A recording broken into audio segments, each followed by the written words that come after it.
인사드리겠습니다. 중소벤처기업부 연계발사업 사회를 맡은 중소기업기술정보진흥원 곽훈 단장입니다.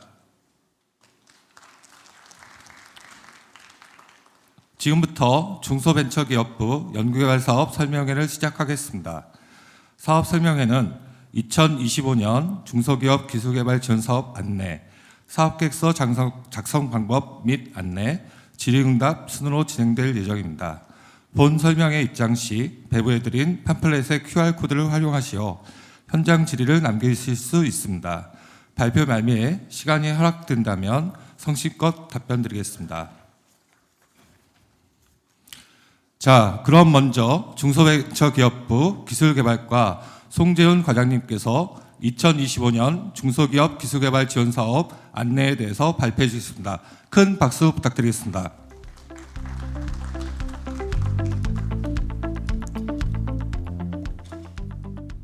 네, 안녕하십니까? 중소벤처기업부 기술개발과 송재훈입니다. 중소기업 R&D 2025년 지원사업 안내에 대해서 간략히 설명드리겠습니다. 2025년 중소기업 R&D는 총액 1조 5,214억 원입니다. 27개 사업으로 되어 있고요. 작년 대비 1,117억 증가한 것입니다. 그 지원 방향을 맨 밑에 보시면 중소기업 R&D 혁신 방안, 작년에 발표했던 혁신 방안에 따라서 도전적이고 혁신적인 R&D의 지원을 강화하는 방향으로 되어 있습니다. 이런 총괄적인 것은 일단 넘어가고 뒤에 좀 자세한 사업 위주로 설명드리겠습니다. 아무래도 기업인들이 많이 오셨기 때문에 이런 성과라든지 이런 거는 참고로 보시면 될 것 같고요. 이런 것도 구체적으로 내가 받을 수 있는지, 지원할 수 있는지, 얼마를 신청할 수 있는지 뭐 이런 게 더 중요한 것 같으니까. 그래서 크게 이제 우리가 뭐 전략이라고 해가지고 이제 올해는 그 전략성을 강화합니다. 그래서 1번 동그라미 1번을 보시면 신규 과제 전략성 강화 이렇게 돼 있고, 그다음에 4번 추진 전략 2번에 4번을 보시면 글로벌화 추진, 이게 지금 큰 방향입니다. 전략성 강화, 그다음에 글로벌화 추진. 넘어가겠습니다. 그래서 시장에 도전하는 혁신적 R&D 해가지고 신규 과제에 대해서 신규 과제에 대해서 전략성을 강화한다는 말이 뭐냐면 그 국가 전략 기술 그리고 탄소 중립 뭐 이런 분야에 대해서 비중을 더 확대해서 뽑겠다 이런 겁니다. 신규 과제에 대해서. 그래서 기술혁신 사업은 그렇고 창업성장 사업은 팁스 과제에서도 전략기술 분야 비중을 확대하고 그리고 과기부의 그 창업 지원 사업하고 연계해가지고 이제 지원하는 그런 방향으로 나가겠습니다.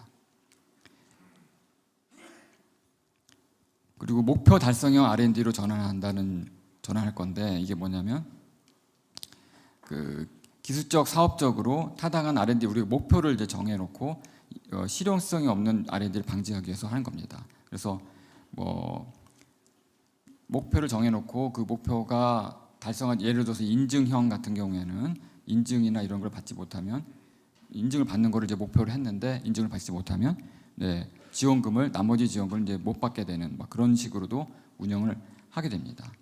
그리고 기준 단가는 기술혁신 같은 경우에는 2년 이상 동안 5억 원 이렇게 이제 기준 최소 기준을 최대죠. 죄송합니다.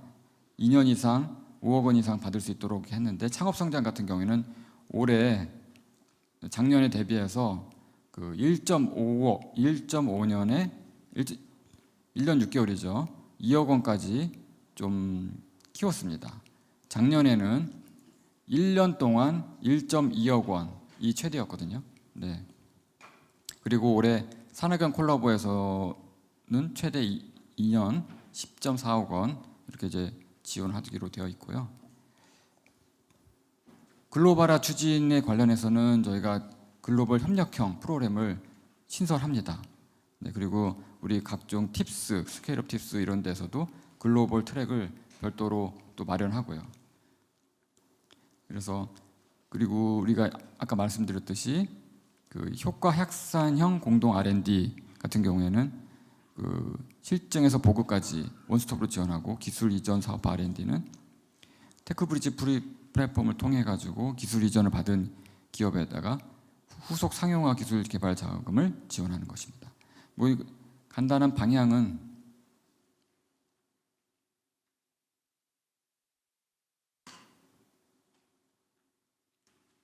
안 넘어가는데요.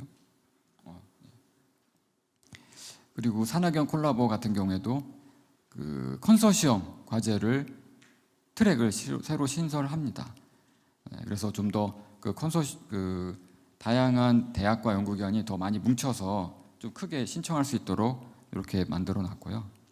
그다음에 투자 연계, 뭐 융자 연계 해가지고 저희 지원금 말고도 투자나 융자를 받아가지고 오면 지원하는 그러한 트랙도 이제 운영합니다. 구체적인 이제 사업별로 이제 자세하게 말씀을 드리겠습니다. 중소기업 기술혁 신개발 신규 1,179억 원입니다. 수출 지원형 176억 원인데 해외 진출 경쟁형, 전략형, 함께 달리기, 이어 달리기 이렇게 트랙이 있습니다. 지금부터는 다 신규 트랙만 말씀을 드리는 겁니다. 그래서 해외 진출 같은 경우에는 그 매출액 요건을 중심으로 이제 말씀드리겠습니다.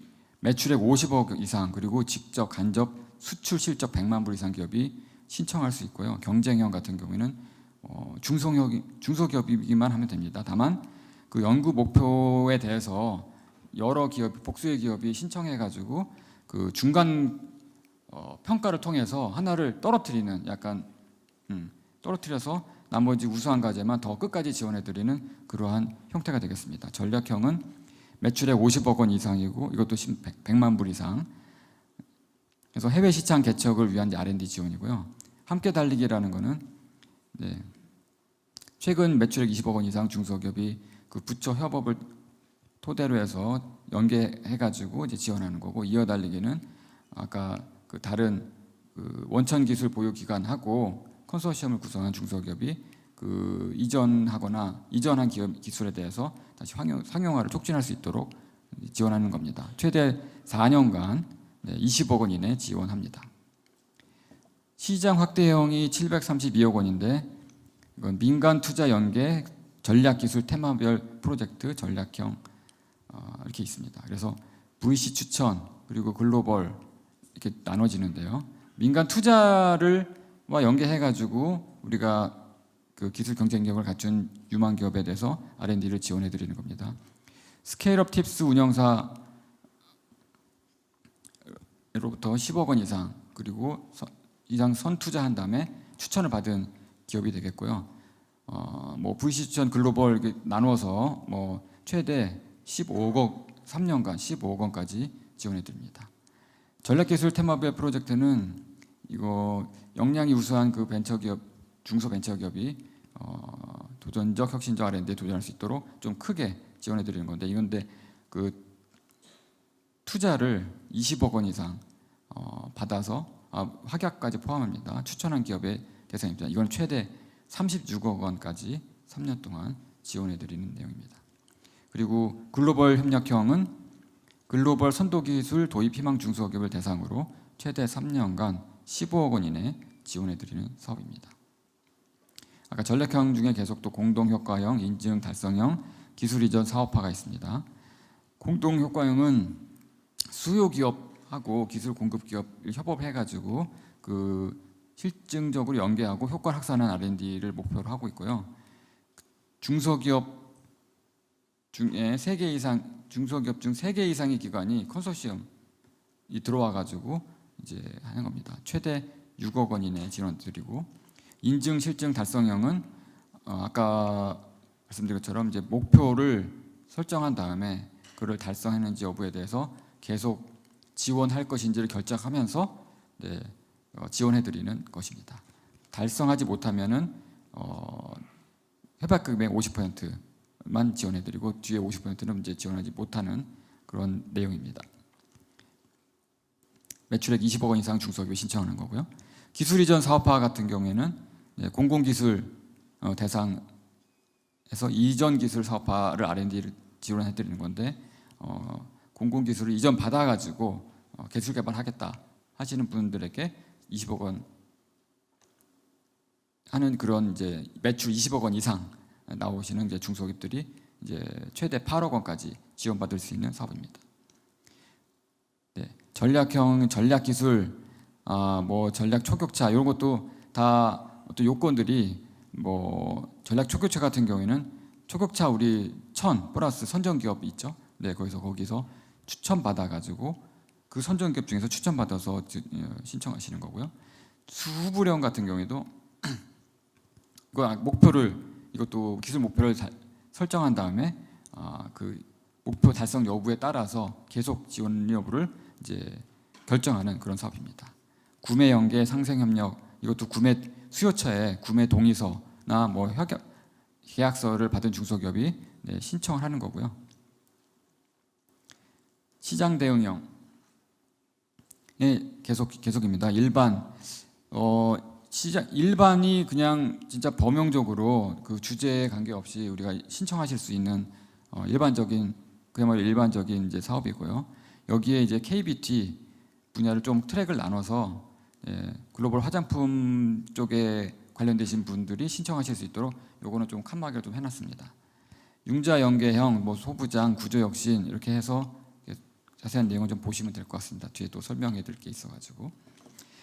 이제는 창업성장 기술개발입니다. 창업성장 기술개발은 신규 1,150억 원입니다. 창업 공통적으로 요거는 창업 7년 이하 기업이 신청할 수 있고요. 다만 신산업이라든지 기술 창업 기업의 경우에는 10년까지 신청하실 수가 있습니다. 업력으로 10년. 네. 그리고 매출액은 20억 원 미만 중소기업. 그래서 아까 기술 개발 쪽하고 이쪽하고 쭉 나눠진다고 보시면 되겠습니다. 주로 처음 하시거나 이제 초창기 기업하신 지 얼마 이제 안 되신 기업들이 이제 초창기에 신청하시는 그런 사업들이 되겠습니다. 그래서 첫 걸음은 지역 특화 R&D라고 해서 우리 중기부 R&D를 처음 하시는 아마 그 기업들이 있으실 겁니다. 그럼 그런 기업들이 각 지역에 따라서 이렇게 별도로 신청하시는 거고요. 요거는 별도로 다 공고를 할 예정입니다. 창업 도약 부분에서 여성 참여, 그러니까 주로 여성 기업이라든지 이렇게 트랙을 따로 만들어놨고요. 글로벌 창업 초기 기업 중에서도 이제 글로벌이 목표이신 분들을 위해서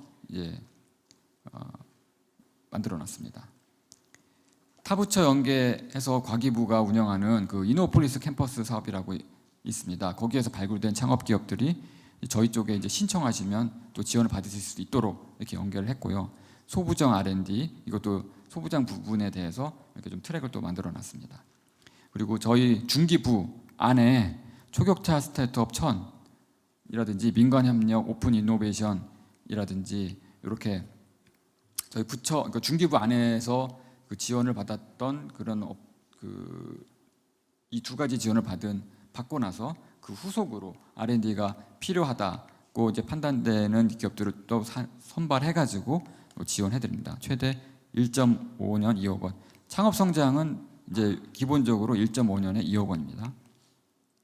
팁스 같은 경우는 이제 잘 아시다시피 공통적으로 그 팁스 운영사로부터 그 엔젤 투자라든지 이렇게 투자를 받아가지고 오시면 거기에 맞는 R&D 비용을 이제 지원해드리는 거죠. 그래서 크게 세 가지로 나뉘는데 일반 팁스, 딥테크, 팁스, 글로벌 팁스. 그래서 일반은 투자 금액이 1억 원에서 2억, 딥테크는 3억 이상, 그리고 글로벌은 해외 투자자로부터 투자받은 기업. 구체적인 건 아직 이제 나중에 발표를 해드리겠습니다만 투자를 받으신 분들이 이제 신청을 하시면 일반형 같은 경우에는 5억 원, 딥테크는 15억 원, 글로벌 같으면 12억 원 이렇게 지원해 드리는 겁니다. 이거는 이제 투자를 받으셔야 되기 때문에 약간 이제 허들이 좀 있습니다. 그리고 이제 산학연 콜라보의 신규가 451억 원인데 작년에 대비해서 이제 이 부분이 많이 좀 늘었습니다.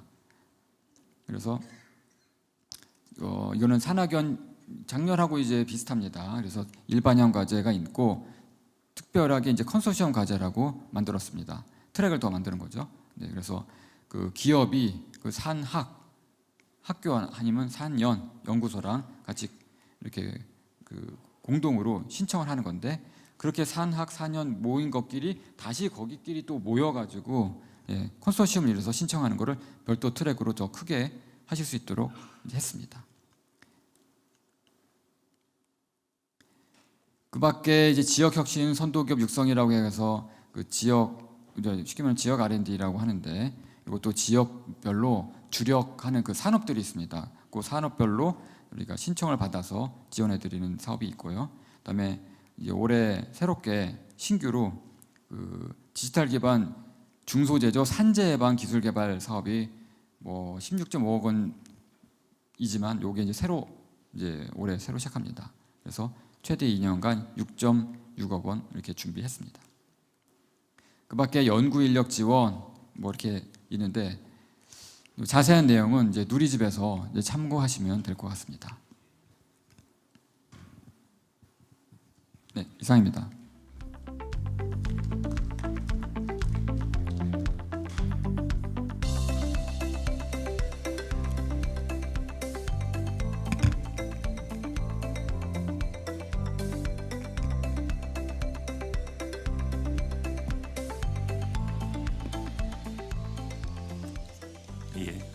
예, 감사합니다.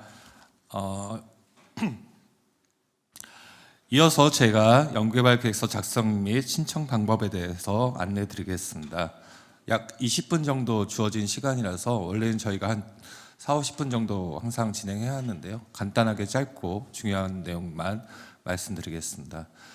제가 2012년부터 법무처 이 합동설명회가 시작됐는데 그때부터 지금까지 중기부 R&D 사업에 대해서 계속 제가 죄송합니다. 그 안내를 해드렸는데요. 항상 같은 말씀을 드렸을 겁니다. 중기부 R&D 사업은 대학 입시와 상당히 유사하다. 대학 입시를 잘 하기 위해서는 자기 수준에 맞는 대학을 선정하고요. 자기한테 맞는 전공을 골라야 됩니다. 저희 중기부 R&D 사업도 동일합니다. 저희 사업들을 구성을 보시면 기업의 혁신 역량과 과제의 수준 또는 난이도와를 고려해서 사업들이 구분이 되어 있습니다. 그래서 자기한테 적합한 사업을 선정하시는 게 굉장히 중요하고요. 그 사업 목적과 적합하지 않다고 하면 아무리 우수한 과제도 저희가 선정하기 어렵습니다. 그게 첫 번째고 뒤에 설명드리겠지만 저희가 산업기술 분류 체계라는 게 있습니다. 그래서 굉장히 세부적으로 기업들이 원하시는 과제들을 저희가 나름대로 구분해 놓는 기준이 있습니다. 그걸 정확하게 선택을 하셔야지 대분류, 중분류, 소분류 이렇게 있는데요. 정확하게 선택하지 않으시면 거기에 적합한 전문가를 저희가 평가인으로 섭외할 수가 없습니다. 저희가 최소한 중분류까지는 평가 과제와 평가위원을 매칭해드리고 있습니다. 그래서 자신이 하고 있는 과제가 예를 들어서 뭐 기계 소재에 어떤 전자 설비다 하는데 뭐 화학이다 이렇게 체크를 하시면 저희로서는 그 체크하신 분야의 전문가를 섭외할 수밖에 없다. 그래서 공정하고 정확한 평가를 받기 위해서는 선택을 정확하게 해달라는 말씀을 부탁을 드리겠습니다. 이게 가장 중요한 포인트고요. 나머지 내용에 대해서는 이어서 설명드리겠습니다. 일반 사항입니다. 추진 체계는 중소벤처기업부에서 사업을 총괄하고 있고 저희가 연구개발 혁신법 등에 따라서 전문기관으로 위탁을 받아서 과제 평가뿐만 아니라 제재 처분 등 모든 사업을 수행 관리하고 있습니다. 주관기관과 공동연구개발기관의 자격을 보시면 되고요. 필요한 경우 일부 사업 과제 내용만 위탁받아서 수행하는 위탁연구개발기관을 활용하실 수가 있습니다. 선정평가는 서면평가, 대면평가, 현장평가가 있긴 하지만 사실상 대면평가로 일원화하였습니다. 그래서 서면평가나 현장평가는 필요하시한 경우에 하는 거고요. 일종의 스크린 작업이 되겠습니다. 모든 선정은 대면평가 결과에 따라서 저희가 종합평점이라는 거를 정리하는데 종합평점은 대면평가 점수와 가점과 감점을 합산한 점수가 되겠습니다. 이에 따라서 가장 우수한 과제부터 저희가 선정 과제를 결정하고요. 그 다음에 후보 과제, 탈락 이렇게 정리를 하게 되어 있습니다. 발표는 20분, 질의응답 20분으로 진행하고 이때 구성되는 평가위원회가 제가 말씀드린 것처럼 기업분들께서 선택하시는 산업기술 분류, 대, 중, 소 분류를 기준으로 평가위원회를 섭외한다. 이렇게 이해하시면 되겠습니다. 이후에 진행되는 순서는 이제 선정이 되면 저희가 선정 결과를 통보하고요. 협약을 한 1개월 이내에 진행을 해야 됩니다. 그래서 협약 체결하면 바로 사업비를 지급을 해드리는데 저희는 지정 회계 기간을 2015년부터 운영을 하고 있습니다. 그래서 그 지정 회계 기간이 사업비를 RCMS라는 시스템을 통해서 관리를 하는데 적정하게 집행하고 있는지를 실시간으로 모니터링하고 저희가 개선 사항이나 이런 것들이 도출되면 저희가 계속 안내를 드리고 있습니다. 그래서 마지막 정산 단계는 오히려 간소화해서 운영을 하고 있습니다. 단계 평가 및 사업 모니터링, 그다음에 최종 평가 및 사후 관리는 저희 다른 기관들도 다 동일하게 진행을 하기 때문에 생각하도록 하고요. 맨 마지막에 과제 성공 판정 시 기술료를 납부한다는 게 특이 사항이고 중기부는 다른 부처와 다르게 경상기술료 제도를 최초로 2019년에 도입을 했습니다. 그리고 약정 기반 경상기술료 제도라고 해서 다른 그 부처와는 조금 다르게 중소기업의 현실에 맞게 기술료 제도를 운영하고 있습니다. 그래서 사업 계획서를 처음에 제출할 때 이 과제를 통해서 내가 어느 정도의 매출액을 일으키겠다는 것을 제시를 하고 거기서 발생한 기술료에 따라 가지고 실제 매출액이 발생하면 그 기술료에 기반해서 징수한다. 요즘은 특이한 겁니다. 그래서 과제를 제시할 때 중기부 사업 같은 경우는 사업화 성과를 가장 중요시하게 판단하기 때문에 이 기술료 파트 예상 매출액에 대해서도 신중하고 객관적인 자료를 근거로 해서 작성을 부탁드리겠습니다. 그럼 실제적으로 연계발 계획서를 작성하는 방법에 대해서 안내 드리겠습니다. 크게 세 가지 파트로 되어 있고요. 요약서 본문 1, 본문 2인데 사실상 평가에 적용되는 것은 본문 1입니다. 본문 2와 요약서는 저희가 과제를 관리하기 위해서 시스템에 직접 입력하는 파트를 말하고요. 이거는 평가위원들께서 보는 게 아니라 저희 전문기관들이 관리를 하기 위해서 입력하는 거기 때문에 잘 작성하신 건 맞지만 사실상 가장 중요한 거는 본문 1이 되겠습니다. 이 본문 2는 아래 한글 파일로 작성하셔서 맨 마지막에 업로드를 해주시면 되고요. 여기 나와 있는 것처럼 과제기술 개발 목표, 방법, 사업화의 목표와 전략 등 가장 주된 내용을 작성을 해주셔야 됩니다. 중기부 사업은 독특하게 각 파트별로 작성할 수 있는 분량이 제한되어 있습니다. 그래서 너무 많은 내용을 담으실 필요는 없고 이 과제의 가장 핵심적인 내용을 평가위원들이 정확하게 이해할 수 있도록 압축해서 간결하게 작성해 주신 것이 좋습니다. 지금 말씀드렸듯이 본문 1의 이 개요입니다. 한 장 정도로 정리가 되어 있고요. R&D 사업이나 모든 정부 사업의 이 보고서는 크게 3단계로 구성되어 있습니다. 왜, 무엇을, 어떻게로 되어 있습니다. 이 과제가 왜 필요한가, 이 기술을 왜 개발하는지가 첫 번째 납득이 돼야 되고요. 이 개발을 할 때 정부가 왜 지원해 주어야 되는지가 중요합니다. 이것이 왜에 대한 파트입니다. 기술 개발의 필요성과 정부 지원의 필요성에 대한 파트가 첫 번째 수긍이 되어야 됩니다. 두 번째는 무엇입니다. 이 기술 개발한 내용이 구체적으로 무엇이고 그것을 목표를 달성했을 때 어떻게 입증할 것인가, 그 입증하는 방법이 얼마나 객관적인가가 두 번째입니다. 세 번째는 어떻게죠. 그래서 이 과제를 위해서 필요한 자원들, 시간, 인력, 장비, 그것들을 어떻게 구성하고 어떻게 효율적으로 배분해서 목표를 달성하는데 효과적으로 운영할 것인가 세 번째입니다. 이 세 가지 파트가 가장 중요하고요. 그 내용을 간단히 정리하는 게 개요가 되겠습니다.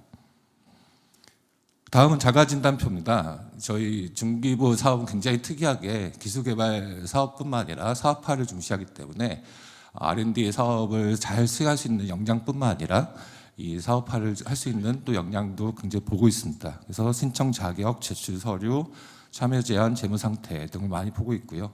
이 재무 상태에서 채무 불이행이나 구스 체납 그리고 여러 가지 신용 상태까지 저희가 다 관련된 기관들을 활용해서 체크를 하고 있습니다. 그래서 성실하게 답변을 해주셔야 되고 그 중에 하나라도 결격 사유가 확인되는 경우에는 선정 단계에서 취소가 됩니다. 그래서 저도 굉장히 안타까운 게 정말 우수한 기업이고 기술의 역량도 풍부하고 과제도 좋지만 과제 책임자가 뭐 예를 들어서 카드를 연체했다 이런 것 때문에 탈락하는 경우도 있습니다. 그래서 굉장히 R&D 사업은 저희가 그 기술을 개발하는 것도 중요하지만 그 기술 개발을 하시는 분들, 수행팀들이 얼마나 신뢰할 수 있고 사업화 추진 의지가 있느냐, 그 사업화를 할 수 있는 경영력, 역량과 여건이 돼 있는지도 보고 있다 이렇게 말씀드리겠습니다. 이제 본문일 말씀드리겠습니다. 가장 중요한 거고 여기서 주의사항 크게 세 가지입니다. 첫 번째, 목차를 준수해야 됩니다.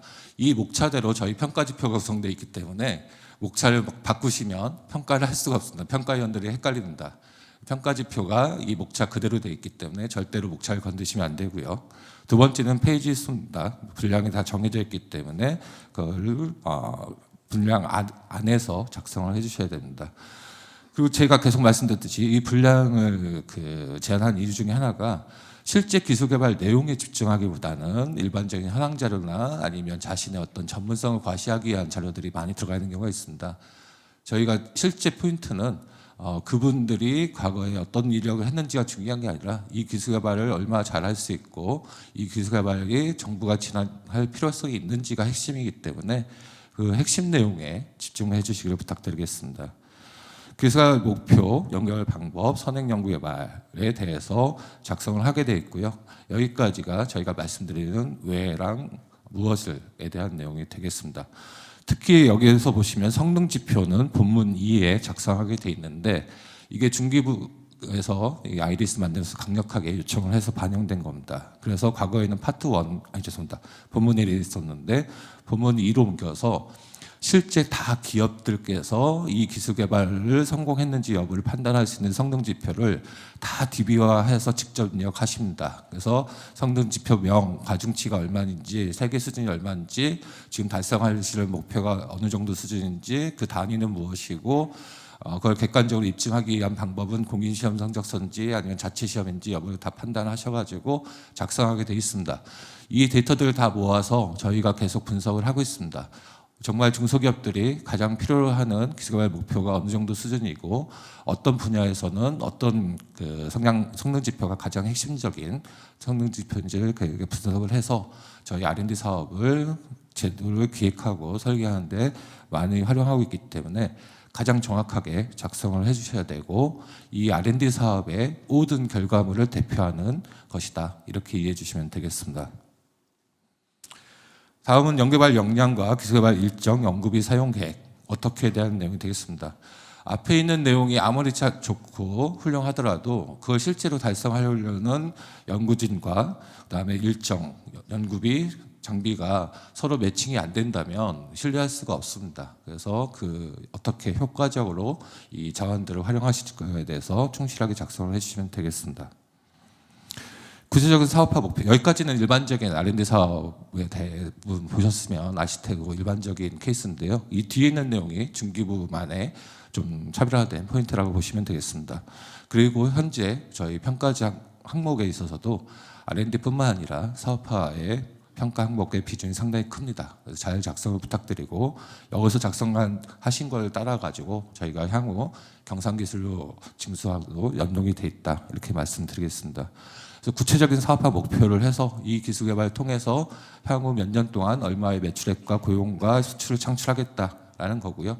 중기부 R&D 사업은 단기 상용화 사업으로 구분이 됩니다. R&D 사업이 국가 R&D 사업이 한 6개 유형으로 구분되는데 중기부 R&D 사업은 단기 상용화 사업이고 단기 상용화 사업의 대표 성과는 세 가지입니다. 고용, 수출, 매출입니다. 이 세 가지를 어떻게 달성할 것인지에 대한 전략 그리고 그 기대 효과를 좀 더 넓은 사회적 차원에서 볼 때는 어떤 게 있다라는 걸 작성해 주신 파트입니다.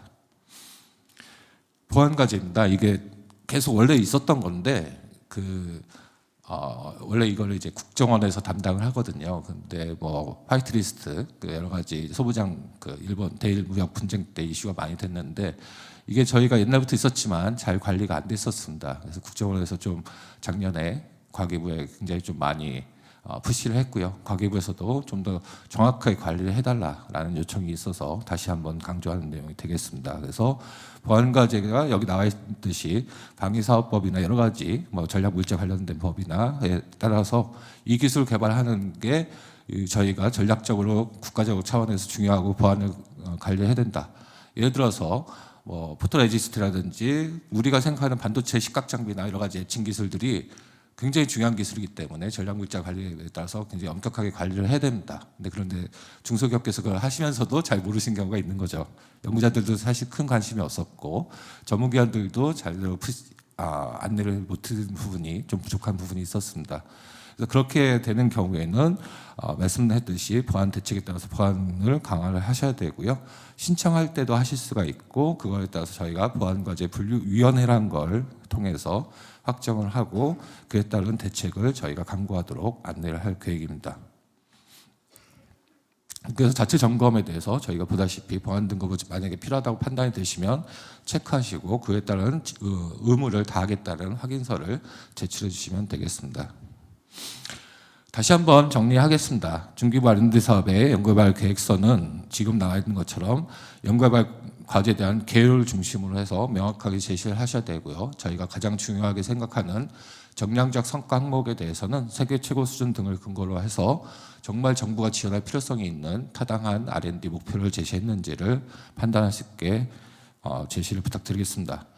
그에 더불어 이제 사전 준비라든지 기술개발 목표 및 사업화 목표가 서로 연계되어 있는지를 다시 한번 점검을 해주시고요. 모든 자료는 명확한 근거의 제시가 필요합니다. 그리고 중기부만의 독특한 제도인 사업화를 위한 세부 추진 계획과 그 기대 효과를 고용, 경제, 사회적 파급 효과를 중심으로 작성을 부탁드리겠습니다. 연구비 같은 경우는 사실 뭐 정부 지원금이 70% 이내이고 민간 부담금이 20% 이상이 일반적인 원칙이고요. 이건 사업마다 워낙 다양하기 때문에 세부적인 내용이 궁금하시면 개별적으로 저희한테 문의를 해주시면 감사하겠습니다. 온라인 입력 시 주의사항 말씀드리겠습니다. 온라인 입력은 아이리스를 통해서 모든 게 거의 모든 사업이 통합이 됐는데 일부 사업에 대해서 뭐 지역이라든지 연구 인력 지원 사업 같은 경우는 아이리스에서 수행하기 어려운 관리하기 어려운 프로젝트형이기 때문에 저희가 SM택이라는 별도 시스템을 활용하고 있습니다. 그 외에는 아이리스로 다 통합이 되어 있고요. 아이리스는 크게 3단계로 작성을 합니다. 먼저 개인을 등록을 해야 된다. 연구진들이 다 등록을 하시고 두 번째는 기관을 등록을 해야 됩니다. 그래서 주관기관, 죄송합니다. 공동연구기관, 뭐 위탁기관 필요한 경우에 다 등록을 하시고 각 그 기관의 대표 총괄하시는 분들이 실제 과제를 선택하셔가지고 주요 내용들 본문 1을 입력하시고 연구진들 끌어와가지고 다 등록이 돼 있어야죠. 들어가서 끌어와서 등록시키고 과제를 구성하시는 이렇게 3단계가 진행이 됩니다. 그래서 이거를 공고기간이 있고 접수 기간이 있는데 마지막 날 하겠다 하면 절대로 하실 수가 없습니다. 왜냐하면 연구진들이 다 뭐 회사의 책상에 붙어 있는 게 아니기 때문에 최소한 1, 2주 전에 연구진들부터 다 등록시키라고 안내를 해서 등록되어 있는지 확인하시고요. 그다음에 기관에 관련돼서 재무제표나 이런 것들 다 등록해 놓으신 다음에 최소한 일주일 정도 전에 다 마무리를 하셔야 됩니다. 그 다음에 저희 과제 같은 것도 다시 한번 꼼꼼히 보시고요. 만약에 다 제출 완료를 했는데 그래도 또 놓친 부분이 있다라고 수정을 하시려면 제출 완료가 된 다음에는 아이리스는 옛날 SM택은 언제든지 취소하고 다시 고치고 제출 완료를 하실 수가 있었는데 아이리스는 제출 완료를 한번 하시면 전문기관 담당자가 승인을 해주지 않으면 변경할 수가 없습니다. 그래서 충분히 시간을 가지고 검토를 하셔서 제출 완료 버튼을 누르시고요. 만약에 수정사항이 필요하시다 하면 빨리 저희한테 연락을 하셔가지고 승인을 해달라. 그래서 다시 한번 고치게 해달라고 해주셔야 됩니다. 그게 접수 마감일에 닥쳐가지고 하시면 굉장히 힘드실 거고요. 충분한 시간을 가지시고 연구 개발 계획서를 작성을 부탁드리겠습니다. 지금 설명드린 거에 대한 내용이 쭉 이어지는 겁니다. 화면에 어떻게 로그인을 하시는 거고 개인정보를 입력한 다음에 현행화시키는 작업에 대해서 설명드린 거고요. 연구자 등록번호가 자동적으로 발행이 됩니다. 그래서 국가연구자 정보 시스템에 다 개인정보가 되고요. 여기 등록되는 순간 아마 잘 모르시겠지만 그 저희 평가 연풀에 자동적으로 이제 연동하겠냐는 거를 동의하시는 것들 이제 체크하게 돼 있고, 그게 동의가 되면 저희 평가 연풀과도 연동이 될 수 있고요. 보시면 굉장히 많은 기관에 그 정보를 제공하고 있습니다. 화면을 잘 안 보이실 텐데 첫 번째 보시면 국가정보원이 뜹니다. 그래서 지금 말씀드린 것처럼 이 R&D 사업에서 보안 과제로 분류된 경우에는 자동적으로 국가정보원에서 관련된 정보를 받고 있다, 이렇게 이해하시면 되겠습니다. 쭉 이어집니다. 연구 정보를 어디까지 입력을 할 거고 범위를 어디까지 지정을 할 것인지를 해서 이 각각별로 시간이 상당히 많이 걸리기 때문에 저희 소속돼 있는 연구자들, 그다음에 같이 협력하는 기관의 연구자들한테 충분한 시간을 부여해서 다 등록하시라고 말씀을 드리고요. 그다음에 그게 완료가 된다면 기관 총괄 담당자가 이제 신청을 하시는 단계가 되겠습니다. 그래서 기관 총괄 담당자를 내가 하겠다라고 신청을 해주시고요. 그다음에 신청이 된 다음에는 죄송합니다. 이제 이 법인의 인증서를 인증을 해가지고 이 법인의 대표가 나다라는 걸 확정을 합니다. 그러면 이제 통합업무 포털 서비스에 들어가서 과제 접수를 할 수 있는 권한이 생기고요. 과제 접수를 진행해 주시면 되겠습니다. 이렇게 사전 준비 사항에 대해서 탭을 다시 한번 쭉 확인하시고 시스템에 과제 관리를 이제 실제적으로 데이터를 입력을 하셔야 되기 때문에 중간에 오류가 되지 않도록 다시 한번 환경을 문제가 없는지 확인을 해주시는 단계가 되겠습니다. 그리고 유의사항도 다시 한번 쭉 체크해 보시고 실제로 입력하다가 완료가 되면 수정하기가 상당히 이제 불편해졌기 때문에 시뮬레이션하는 기능도 있습니다. 다시 이제 단계를 시작하는 거죠. 그래서 저희가 지금 공고가 난 사업이 있고 나지 않은 사업들도 있는데 지금 접수 진행 중인 사업들만 이렇게 과제 공고 목록이 뜨고요. 원하시는 자기 수준에 맞고 그 사업 목적에 적합한 사업명을 선택을 해주시면 신청이 시작이 되겠습니다. 그래서 제가 지금 시간이 다 돼서 죄송한데 시간을 좀 놓쳐서 뒤에 있는 부분은 좀 생략하겠습니다. 불가피하게. 굉장히 형식적이고 한번 쭉 보시면 이렇게 과제를 진행하는데 자기가 필요한 내용들을 입력을 해야 되는 거나 이런 연차 같은 거 잘 체크해가지고 해야 되는 겁니다라는 거 하는데 가장 다시 중요한 것만 말씀드리겠습니다. 연구진 등록하는데 상당히 많은 시간이 필요합니다. 그래서 충분한 시간을 부여하셔가지고 다 등록하시게 한 다음에 과제 접수를 하시는 게 당연하고요. 과제 접수할 때는 그 사업의 성격과 목적 그리고 자기의 하려고 하는 연구개발 과제의 특성과 규모 등을 다 고려하셔가지고 사업을 선정하시고 그 다음에 분야를 선정하실 때 정확하게 자신의 과제 기술적인 분야를 대표할 수 있는 기술 분류를 정확하게 선정을 해주셔야지만 저희가 그에 맞는 전문가들을 모시고 공정하고 정확한 평가가 진행이 가능하다라는 점을 다시 한번 말씀드리겠습니다. 이상으로 저희 연구개발 계획서 작성 및 신청 방법 안내를 마치도록 하겠습니다. 다음으로는 저희가 Q&A를 진행하겠습니다. 저희가 부여받은 시간이 그렇게 많지 않아서 일단 사전 질의 받은 7개를 중심으로 진행할 텐데요. 먼저 과장님께서 중요한 2개 질문을 답변을 해주시고 나머지 이어서 제가 답변을 드리도록 하겠습니다.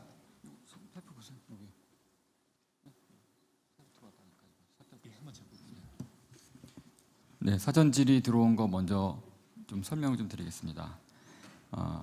첫 번째 질문은 지금 신규 예산이 올해 작년 대비해 가지고 줄었다. 이렇게 하는데 그 이유가 뭐고, 그다음에 앞으로 어떻게 될 거냐. 이 신규 예산이 제일 중요하죠. 그래서 예산은 R&D 예산은 크게 신규 과제, 계속 과제, 졸업 과제 이렇게 이제 딱 나뉩니다. 네. 그래서 신입생, 재학생, 졸업생, 졸업 예정자 이렇게 이제 쉽게 말하면 구분이 되는데 신규에게는 이게 연도별 중간에 이제 채택이 되기 때문에 그 나머지 기간을 이제 돈을 지원해 드리는 거니까 그 금액이 그렇게 많이 필요하지 않습니다. 예를 들어서 6개월치가 필요한 거죠. 근데 계속 과제가 되면 그게 다음 해가 되면 그분들한테 1년치를 줘야 됩니다. 그런 식으로 1년 차, 2년 차 이렇게 주게 되니까 이게 쌓이면은 계속 과제에 대한 이제 압박이 있는 거죠. 저희가 하는 일이 이제 여러분들을 위해서 R&D 예산을 확보하는 게 제 일이니까. 그래서 이게 엄청 압박이 됩니다. 근데 그러려면 이게 점점 쌓이는데 쌓이는 속도가 전체 총액으로 따져가지고 이게 가파르게 올라가지 않으면 이게 신규를 계속적으로 이렇게 증가시킬 수는 없는 상황이 이제 어느 순간에는 이제 되게 됩니다. 그래서 작년에부터 해서 이제 R&D 그 효율화 그리고 구조조정 뭐 이런 게 있어서 저희가 그 총액 자체를 뭐 작년에 오히려 총액 자체가 줄었지 않습니까? 그래서 올해는 총액을 늘렸는데도 불구하고 그 기존에 이게 지급해야 되는 그 계속 과제 그리고 종료 과제 이미 그러니까 꼭 지급해야 되는 분들이죠. 예, 그런 것들이 이미 쌓여 있기 때문에 총액은 좀 늘었지만 신규를 이렇게 더 많이 늘릴 수는 없는 한계가 올해 있었다. 그래서 그 이제 내년 예산을 또 이제 저희가 확보하는 이제 그런 일을 이제 올해 해야 되는데 그때는 조금 저희가 더 그 중기부가 더 노력을 해서 우리 예산 당국하고 협의를 해서 좀 더 많은 예산을 신규 예산을 확보할 수 있도록 그렇게 이제 올해는 좀 노력을 많이 하겠습니다. 두 번째는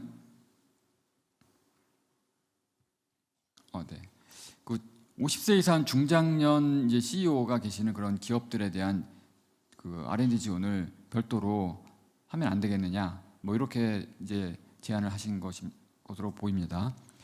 저희는 이제 중소기업의 혁신 활동을 이제 R&D를 통해서 지원해 드리는 건데 이런 기업의 혁신 활동이라는 게 나이에 이렇게 국한하지 않고 어떤 그 혁신의 과정과 결과와 아이디어와 뭐 이런 게 더 중요하다고 판단하고, 그다음에 그 기업의 그래서 업력이 얼마나 초기 기업인지 뭐 아니면 좀 성숙된 기업인지 아니면 크게 뭐 투자까지 받을 어떤 그런 뭐 기업 그 분야가 그런 기업인지를 구분해서 드리는 게 오히려 더 효과적이고 오히려 기업인들에게 그 더 유리하다라고 판정해서 그 CEO의 나이보다는 오히려 업력이나 이런 거를 통해서 분야, 그다음에 그 지원하는 방법 이런 거로 구분해서 하는 게 더 효율적이다고 생각해서 저희가 이렇게 CEO의 나이에 따라서 구분하는 거는 조금 아직은 생각하고 있지는 않습니다. 그래서 나이에 관계없이 그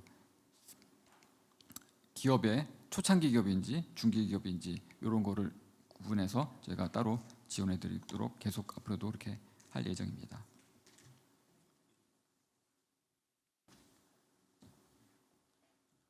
예, 이어서 사전 질의 중 3번부터 제가 답변을 진행하도록 하고요. 시간이 여유가 있으면 현장 질의 답변 드리도록 하겠습니다. 세 번째 질의입니다. 저희 시장 확대형 과제에 대한 질의이신데요. 신청 위협 자격, 신청 내용, 사업 규모 등에서 공고가 됐느냐라는 거고요.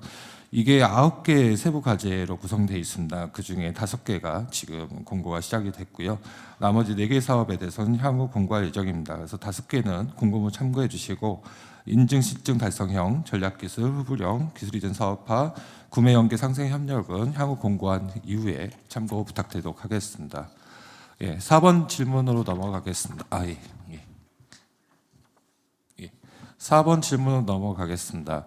상반기 기술혁신개발 사업 예산과 그다음에 시장 대응형 공고 시기에 대해서 질문을 하신 겁니다. 일단 기술혁신개발 사업이 가장 규모가 크고 지원 받으실 수 있는 범위도 크기 때문에 관심 많으신 것 같고요. 신구 과제는 779개, 그다음에 1,179억 원인데 전체가요. 그중에 상반기 과제가 약 181개, 한 4분의 1 정도로 보시면 될 것 같습니다. 시장 대응형 사업 공고는 지금 1월 17일 공고가 돼서 중개부 누리집에서 확인하실 수가 있고 아이리스를 통해서 신청 가능하신 상태고요. 나머지는 별도 공고할 예정입니다. 5번 질의 답변 드리겠습니다. 한 4가지 정도 구성이 되어 있는데 산학형 콜라보 관련된 질문입니다. 그래서 제가 갖고 있는 거랑 좀 질문이 약간 더 간소화되면서 약간 범위가 달라졌는데 이게 7번 질문 같은데 이게 좀 순서가 꼬인 것 같습니다. 예, 산학형 콜라보 R&D 과제 2단계 사업화 R&D 과제 중에 수행 기관이 아닌 대학, 그러니까 지금은 A 대학과 작년에 했는데 비대학과 다시 한번 신청이 가능한지에 대한 질문이신 것 같습니다. 예, 동시수행 과제수의 제한은 25년도 이후부터 적용을 하기 때문에 24년도에 수행한 과제는 동시수행 과제수 카운트 산식에서 제외됩니다. 그래서 전혀 문제없이 신청이 가능합니다. 다만 졸업제를 신경 쓰셔야 되는데요. 졸업제가 작년부터 강화가 됐습니다. 그래서 최근 7년 동안 3회 그리고 총 5회를 R&D 사업을 이미 과제를 지원받으신 중기부에서 지원받으신 경우에는 졸업제에 해당되는 부분이 있을 수가 있다. 그래서 동시수행 과제 수는 전년도에 한 거는 전혀 영향을 미치지 않지만 이 졸업제는 다시 한번 체크를 해보십사 말씀을 드리겠습니다. 6번째 질문입니다. 구조혁신 지원 사업에서 작년도와 달라진 내용이 무엇인지에 대한 질문이 되겠습니다. 일단은 큰 방향은 24년과 동일하게 유지할 계획입니다. 그래서 사업전환 계획을 승인받은 기업 중에서 중진공에서 추천을 받은 기업들을 대상으로 저희가 지원을 하기 예정입니다. 올해 3월 정도에 시장 대응형 과제의 일환으로 별도 공고할 예정이오니 참고해 주시기를 바라겠습니다. 예.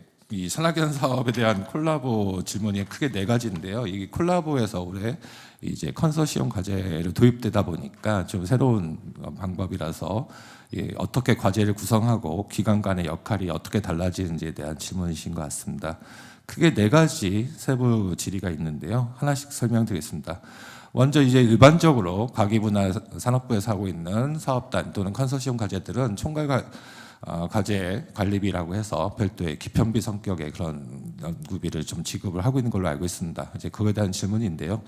일단 저희는 컨소시엄 과제가 그렇게 대규모 과제는 아니기 때문에 별도의 사업단 관리비는 인정을 하고 있지 않습니다. 다만 전체 컨소시엄 과제 중에서 일부를 예산을 배분을 하셔가지고 그 총괄 기관이 활용할 수가 있습니다. 예를 들어서 5천만 원, 5천만 원, 5천만 원짜리 3개 과제가 있다고 할 때 그 중에 10% 이내 과제를 예산을 재배분할 수가 있습니다. 그러면 B과제, C과제가 4,500, 4,500이 되고 거기서 받은 1,000만 원을 A과제, 세부 과제 중에 제일 총괄 기관이 수행하는 과제에다가 재배분하면 6천만 원이 되겠죠. 그런 식으로 조정해서 사용이 가능하십니다. 두 번째 질문입니다. 컨소시엄형 과제에서 세부 과제를 구성할 때 세부 과제 1, 2, 3이 있고 여기서 서로 A기업들이 중복돼서 가능하냐라는 건데 다만 그 A기업의 과제 책임자는 서로 다르게 구성하겠다라는 겁니다. 일단 해당 기업의 컨소시엄 총괄기관은 선정이 된다면 그 총괄기관이 전체 컨소시엄 과제를 대표하기 때문에 문제가 없을 것으로 판단이 됩니다. 다만 최대 2개의 세부 과제를 주관기관으로 수행할 수 있다라는 것을 참고로 말씀드리겠습니다. 세 번째 세부 질문입니다. 하나의 기업에서 과제 책임자가 다를 경우 일반형 과제와 컨소시엄 과제 모두 신청할 수 있는지에 대한 질문입니다. 일단 일반형 과제와 컨소시엄 과제가 중요한 게 아니라 그 안에 있는 기술할 내용이 중요한 거죠. 내용이 다른 과제들은 당연히 세부 과제가 별도이기 때문에 신청하실 수가 있습니다. 다만 컨소시엄 과제랑 일반형 과제가 신청을 하실 수는 있지만 최종적으로 선정 협약되는 과제는 1개가 됩니다. 그러니까 자동적으로 만약에 컨소시엄 과제가 선정이 된다면 일반형 과제가 아무리 좋은 점수를 받아도 자동적으로 탈락한다 이렇게 말씀드리겠습니다. 이는 모든 세부 사업의 이 산학연 콜라보가 아니라 모든 세부 사업의 세부 사업별 지원 기업의 수는 하나로 제한한다는 게 있기 때문에 이건 다 동일하게 적용되는 원칙이다 이렇게 설명드리겠습니다. 네 번째 질문입니다. 하나의 기업에서 과제 책임자가 다르고 콜라보하는 공동기관이 다를 때 일반형 과제를 2개 이상 신청할 수 있나요? 말씀드렸듯이 하나의 사업 공고에 하나의 과제만 신청할 수 있기 때문에 공동개발 기관이 다르다 하더라도 한 개의 기업이 2개의 과제를 신청하실 수는 없습니다. 이것은 중기부 R&D 사업의 모든 사업에 적용되는 기준을 말씀드리고요. 올해 콜라보 R&D 사업 같은 경우에 일반형 과제는 1월 23일 1회 공고만 진행되기 때문에 이때 충분하게 신중하게 판단하셔가지고 공동개발기관과 협의를 하셔가지고 한 개 과제로 압축하셔가지고 신청해 주시면 되겠습니다. 여기까지가 사전 질의에 대한 답변을 마무리하도록 하고요. 현장 질의 관련해서 저희가 시간이 한 8분 남았기 때문에 최대한 설명드리도록 하겠습니다. 그냥 과정 제가 진행할까요? 죄송합니다. 한 15개 정도 되는 것 같은데요. 그냥 최대한 가능한 순으로 들어온 순으로 설명드리겠습니다. 현재 중기부 R&D 사업 참여 중인데 산학연 콜라보 사업 컨소시엄 과제에 신규 과제 신청할 수 있는지 중복 참여 여부를 질문하셨는데, 이건 저희가 말씀드렸듯이 이미 동시생 과제 수는 올해부터 카운트되기 때문에 상관이 없고 졸업제 전체적인 것들을 다시 한번 보십시오라고 말씀드리겠습니다. 졸업제 사업에 대해서 다시 한번 설명을 해주십시오라고 되어 있는데, 지원 가능한 사업 수와 동시 진행 가능 여부는 별개의 지도입니다. 그래서 저희가 동시 진행 가능 여부는 저희가 총량제라고 표현하는데, 크게 전부처적으로 다 하는 거는 동시생 과제수에 전부처적으로 하는 거는 개인별로 하는 차원이 있습니다. 저희가 보통 3책 50 제도라고 표현하는데, 개인별로 과제 책임자로서는 동시에 3개까지 할 수 있고 참여 연구원으로서는 5개까지 할 수 있다는 개인별 참여 제한수가 모든 부처가 전체적으로 공통적으로 적용하고 있고, 동시수행 과제수 중에 기업을 단위로 해서 기관 단위로 해서 제한하는 거는 중기부에서 하고 있는 동시수행 과제수 제한이 제도가 별도로 있는 겁니다. 그거는 과거에는 2개였다가 올해 하나로 강화된 거고요. 이거는 중기부 모든 사업에 적용된다, 이렇게 말씀을 드리겠습니다. 그러면 이거는 별도로 지금 이건 총량제에 대한 설명이고, 졸업제에 대한 설명은 또 별개입니다. 이거는 누적해서 동시가 아니라 누적해서 몇 번까지 받을 수 있느냐에 대한 질문이고요. 과거 이력이 너무 복잡하기 때문에 다 설명드리기는 어렵지만, 올해 기준으로는 최근 5년 동안 3번, 최근 7년 동안 3번, 다음에 전체적으로는 5개 과제를 지원받으면 졸업제에 해당돼서 더 이상 신청 자체가 불가능하다, 이렇게 말씀드리겠습니다. 산학연 콜라보 사업을 다시 신청 가능하나요? 지금 다 동일하게 아마 동시 수행 과제 수가 관심이 많으신 것 같고요. 동시 수행 과제 수는 올해 다시 시작한다라고 말씀드리겠습니다. 기술혁신과 스마트 제조 기술 개발 사업의 지원 규모가 줄었고 산학연 콜라보가 증가했는데 이유가 뭐냐? R&D 사업이라는 거는 굉장히 다양하게 지원 수요를 고려해서 예산이 배분이 되고 있고요. 기술혁신과 창업성장 기술 사업은 중기부 사업의 대표적인 2개 사업입니다. 그리고 스마트 제조 사업은 저희가 단기 현안 대응을 하기 위한 사업이었기 때문에 이번에 사업 구조 조정 때 폐지 대상 사업으로 지정이 돼서 폐지가 된 겁니다. 그래서 그거는 그렇게 좀 이해를 부탁드리고요. 산학연 콜라보 사업의 사업 예산이 수십회로 증가되는 건데, 이건 굉장히 좋은 거죠. 긍정적인 의미다, 이렇게 이해해 주시면 감사하겠습니다.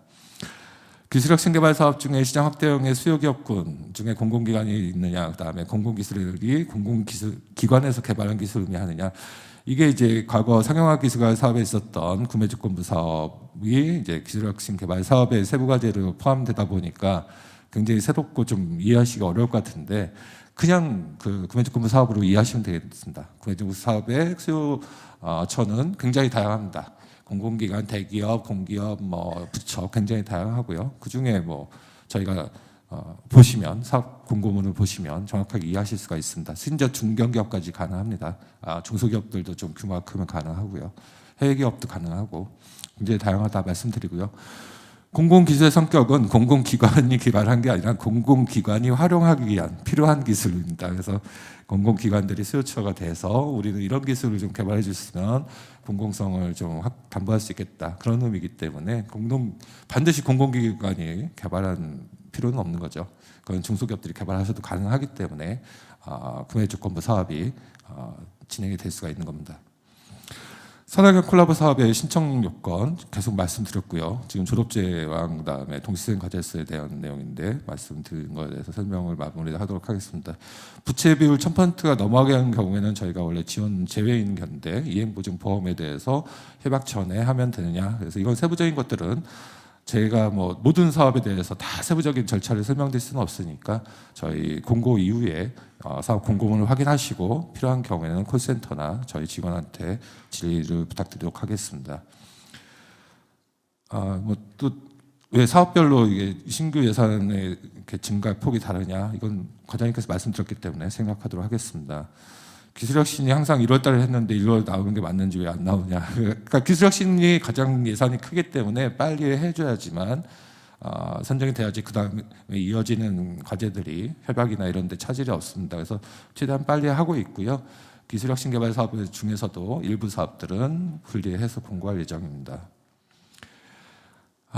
저희 제도약 사업에 대한 질문을 하셨는데 이게 참 지원 공백의 문제입니다. 저희가 기술혁신 개발 사업은 이제 20억 이상, 그다음에 창성은 7년 이내로 이게 구분했기 때문에 그럼 7년 이상의 업력을 가지고 있는데 20억이 예산이 매출이 안 되는 그런 공백이 생기는 거죠. 이 공백은 도대체 어떻게 해소가 되는 거냐? 여기는 아예 신청 자체가 안 되냐라는 말씀이시고요.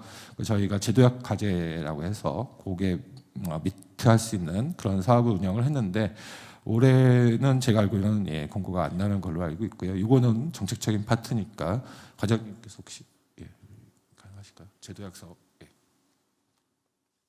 네.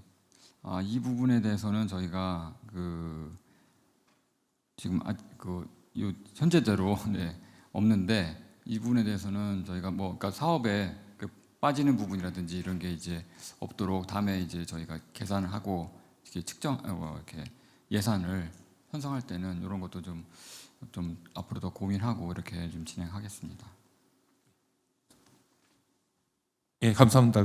디딤돌 과제 신청 기업의 정확한 자격은 과장님께서 설명해 주신 것처럼 저희 공고문에 다 있기 때문에 그걸 참고해 주시면 감사하겠습니다. 저희 2분 정도 남았는데 혹시 질문 더 있으시면 받고 아니면 과장님 혹시 말씀.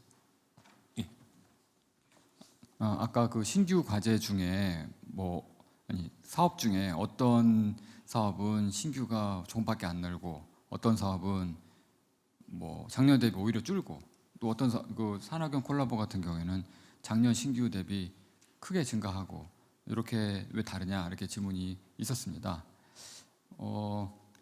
저희가 이제 아까도 말씀드렸지만 계속 과제하고 그런 종료 과제 그리고 하나의 이제 사업이 이게 2년짜리냐 3년짜리냐 이렇게 다 다릅니다. 그래서 저희가 신규를 이렇게 배분하거나 이렇게 해야 되는 부분에 있어서 그런 걸 다 고려해가지고 골고루 들어갈 수 있도록 이제 하고 있는데 특히 산학연 콜라보 사업 같은 경우에는 이게 예비 타당성 조사를 통과한 예타 사업입니다.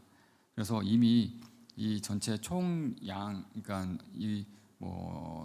처음부터 끝까지 한 10년 동안 저희가 지원해야 되는 그 양이 이미 정해져 있는 상황에서 작년에 오히려 좀 크게 저희가 신규를 많이 못 뽑았던 상황이 이제 있었습니다. 그래서 이거를 좀 다시 본래 예타 사업에 맞게 이렇게 좀 정상화가 되어서 그동안 이제 신규로 지원하지 작년에 그리고 지원하지 못했던 부분 이 부분에 대해서 올해 조금 밀려가지고 총량이 정해져 있기 때문에 밀려가지고 올해 좀 크게 증가한 거로 이렇게 보이는 거다 이렇게 생각하시면 되겠습니다. 그러니까 작년에 오히려 많이 줄은 거죠. 그 산학연 사업이 정상화됐다고 보시면 되겠습니다. 마무리할 시간 돼서 저희 안내사항 말씀드리고 마무리하도록 하겠습니다. 이것으로 중소벤처기업부 연계발 사업 설명을 마치겠습니다. 현장에서 답변드리지 못한 질의에 대해서는 저희 중기부 및 전문기관 담당자를 통해서 개별적으로 답변 드리도록 하겠습니다.